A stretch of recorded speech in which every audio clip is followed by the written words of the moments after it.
Another round tower church. This is South Pickenham, and you can see the round part of the tower is probably from the 12th century, but in the 14th century they added that lovely octagonal bell stage. These are quite common in Norfolk. There was another restoration here in the early 20th century which gives the outside a kind of arts and crafts feel. So here we are inside at South Pickenham, and I'm afraid it's in a bit of a sorry state.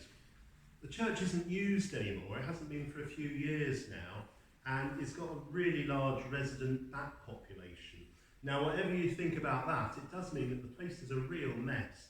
There's lots of plastic sheeting around on the pews and on the pulpit and other places, but to be honest, it's hard to see how this place could ever become a working church again without having thousands of pounds spent on it.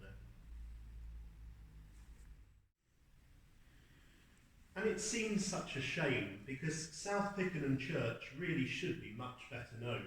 I'm looking around and I can see so many interesting things. There are medieval and Elizabethan wall paintings. There's a dragon and there's an angel that once held up the medieval rood loft. But perhaps most interesting of all is this organ behind me.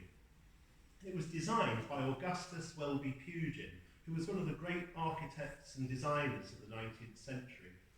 It was brought here from West Tofts Church in the 1940s, and that's a church that's now marooned inside the battle training area that's used by the army. It's the kind of thing that people would come a long way to see, but I'm afraid at present this church is kept locked.